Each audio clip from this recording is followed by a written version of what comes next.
अस्सलाम वालेकुम। जी बच्चे, तो आज हम स्टडी करेंगे केमिस्ट्री के चैप्टर 1 बेसिक कॉन्सेप्ट्स के बारे में। और हमें पता है कि ये जो केमिस्ट्री है ये एटम के गिर्द घूमती है। तो फर्स्ट ऑफ ऑल हम हिस्ट्री के बारे में एटम की देखेंगे कि एटम की हिस्ट्री क्या है। तो इसमें कंट्रीब्यूट किया है डिफरेंट पीपल ने इन अर्ली टाइम में। यानी कि अगर हम हिस्ट्री की बात करें तो फर्स्ट ऑफ ऑल हमारे पास ग्रीक फिलोसफर है, फिर डेमोक्रेट्स है, 17th सेंचुरी में इस पर वर्क हुआ है, जॉन डाल्टन ने किया है। मॉडर्न रिसर्च ने काफ़ी वर्क किया है। उसके बाद जे बर्जेलियस ने इस पे क्या है काफ़ी ज़्यादा वर्क किया है। इन तमाम चीज़ों को हम इस चैप्टर में स्टडी करेंगे और उसके बाद एंड पे हम डिफाइन करेंगे एटम के। तो फर्स्ट ऑफ ऑल हम देख लेते हैं ग्रीक फिलोसफर के बारे में। ग्रीक फिलोसफर ने कहा कि हमारे पास कि कोई भी जो मैटर है वो डिवाइड हो जाता है। किसी भी मैटर जो है को जब हम डिवाइड करते हैं तो वो स्मॉल पार्टिकल्स में क्या हो जाता है, चेंज हो जाता है। वो जो स्मॉल पार्टिकल है वो उसका क्या कहलाता है, बेसिक यूनिट कहलाता है। ये हमें किसने बताया था, ग्रीक फिलोसफर में। मीन मैटर आपके पास क्या होता है, मादा होता है। मादे को हम कैसे डिफाइन करते हैं, anything that have mass and occupy space. तो जी बच्चे, ग्रीक फिलोसफर ने कहा कि हमारे पास जो मादे का जो सबसे छोटा यूनिट है उसे हम क्या कहते हैं, बेसिक यूनिट। उसके बाद हमारे पास डेमोक्रेट्स आया। डेमोक्रेट्स ने क्या कहा, उसने जो है उसने ग्रीक वर्ड यूज़ किया, एटमोस। एटमोस वर्ड जो है जो डिस्क्राइब ग्रीक में एटम को कहते हैं, जिसका मतलब होता है इंडिविजिबल, यानी कि एटम का वो स्मॉल हिस्सा जो कि नाकाबिले तकसीम है।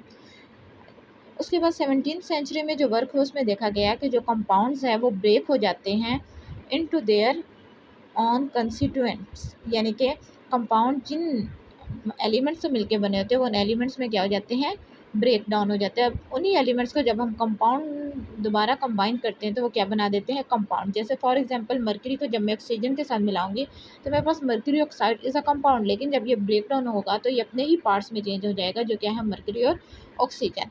उसके साथ हमारे पास जो है जोहन डाल्टन ने जो है बेसिकली इसने भी जो है दो थ्योरीज दी थी, law of conservation of mass, और इसके साथ इसने जो दूसरी थ्योरी दी थी वो क्या थी, law of definite proportion. First of all हम जॉन डाल्टन का जो वर्क है उसे देख लेते हैं कि law of conservation of mass हमें क्या बताता है।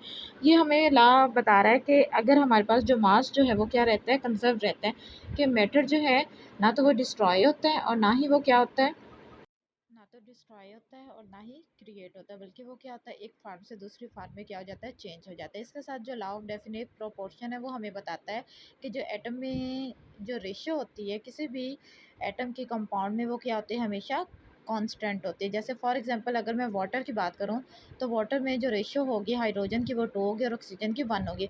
अगर ये रेशियो चेंज हो जाती है तो वो वाटर नहीं रहता।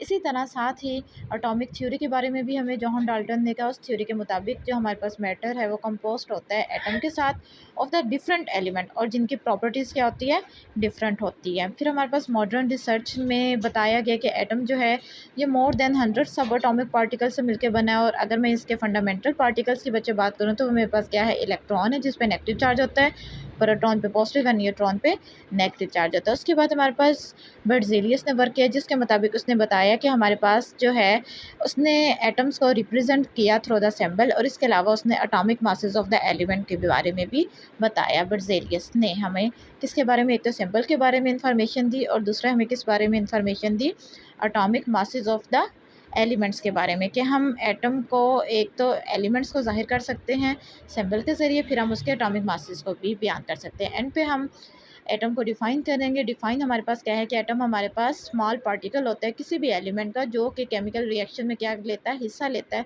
और वो जो स्मॉल पार्टिकल होता है वो आज़ादाना भी रह सकता है और नहीं भी रह सकता है। जैसे फॉर एग्जांपल अगर मैं आज़ादाना रहने की बात करूँ तो नोबल गैसेस क्या होती है, आज़ादाना रह सकती है।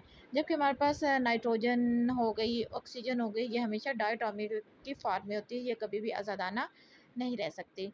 तो ये हमारे पास थी हिस्ट्री ऑफ द एटम और एटम की डिफाइन। उम्मीद है कि आप लोगों को समझ आई होगी। ओके।